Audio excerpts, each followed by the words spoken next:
Hey 12s, buckle up! Something big is going down in Seattle. The quarterback is playing lights out, the defense is turning into an absolute nightmare for opponents, and Lumen Field is about to shake over the next few weeks. You can practically hear the noise already, that roar that only the 12s can bring. And trust me, the vibe inside the locker room feels different right now. But hold up, because this might just be the very start of something special. Stick with me all the way through. We've got fresh updates, deep analysis, and that emotional hit only real fans get.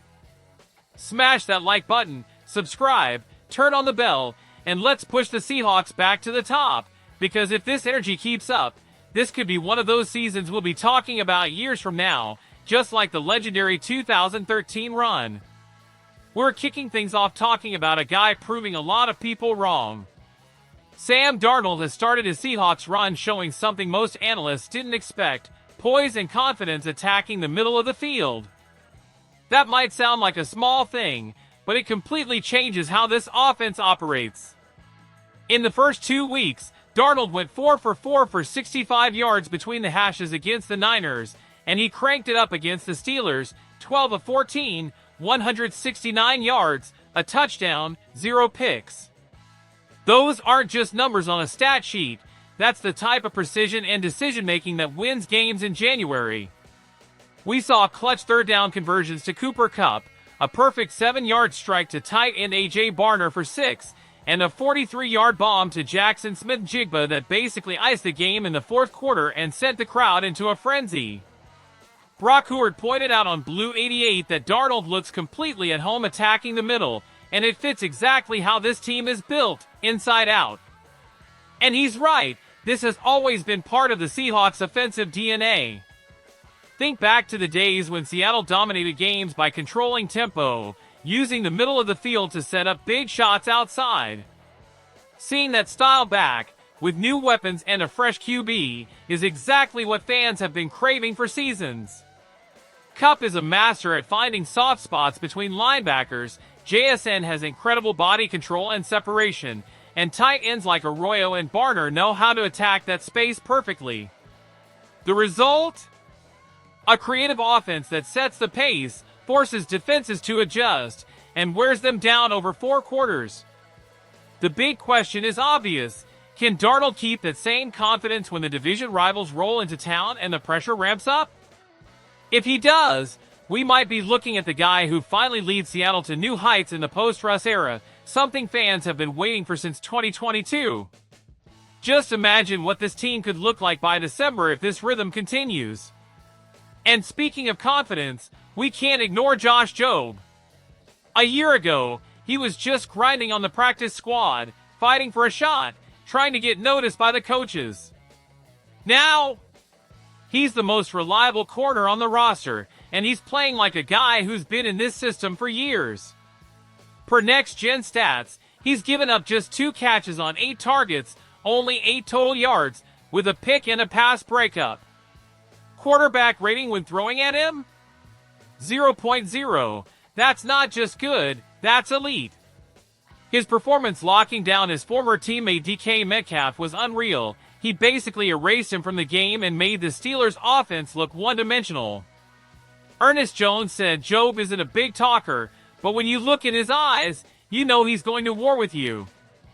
Mike Macdonald couldn't stop smiling about his development, saying Jobe is exactly the type of player Seattle wants to build around, guys who come in, grow, and seize their moment.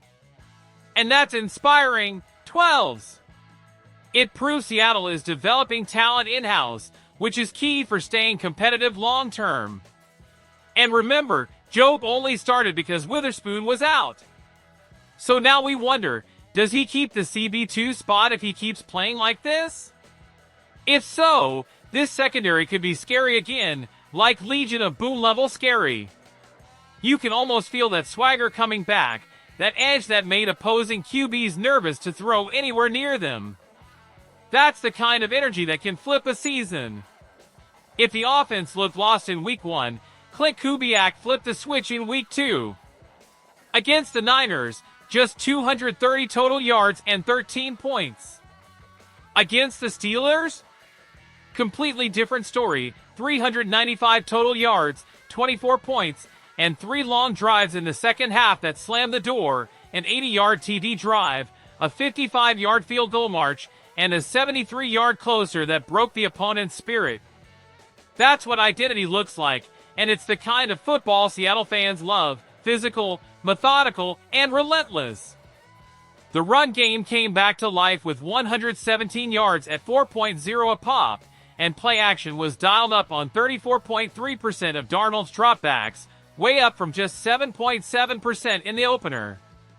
Mark Schlereth pointed out that this offense finally found rhythm, mixing runs and passes perfectly and keeping defenses guessing. And that's exactly what we wanted to see: a balanced attack that sustains drives, eats clock, and gives the defense a breather.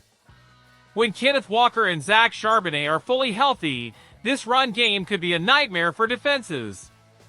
The question is, can this balance hold up against tougher defenses like the Rams? If it does, Seattle becomes a legit NFC threat, one of those teams nobody wants to see in January. And if you've been a fan long enough, you know what that means: playoff football back at Lumen, with the building shaking like the old days. All this shows the offseason changes are paying off. We've got a confident QB, a creative play caller, and an emerging corner raising the bar for the defense. The most exciting part is how all the pieces are coming together like a puzzle finally clicking into place. Sure, the schedule is about to get tougher, with division games and playoff hopefuls coming up, but if Seattle keeps trending this way, we can start dreaming bigger. The defense is faster and more physical, and with Witherspoon coming back, the secondary could be one of the league's best. The O-line has to stay solid, because giving Darnold time to work the middle of the field is key to keeping this train rolling and avoiding costly 3-and-outs. And remember, the season's a grind. Every practice rep, every rotation tweak, every coaching call could make the difference when we're fighting for a playoff spot. That's the kind of growth that separates good teams from Super Bowl contenders. This is where leaders step up, depth gets tested, and fan energy becomes part of the game, and Seattle is starting to show it as all three. Bottom line 12s, what we've seen so far is electric. An offense that looked lost now has an identity, a defense that can carry games, and young guys stepping up and changing the story. Now I want to hear from you. What fired you up the most? Seeing Darnold sling it like a franchise QB? Watching Josh Jobe put receivers in his pocket? Or Kubiak's play calling finally giving this team a spark? Drop your thoughts in the comments. I read every single one. Hit that like button, subscribe, turn on the bell, and let's ride this wave together. This could be a season for the history books. Let's make some noise, 12s. Go Hawks!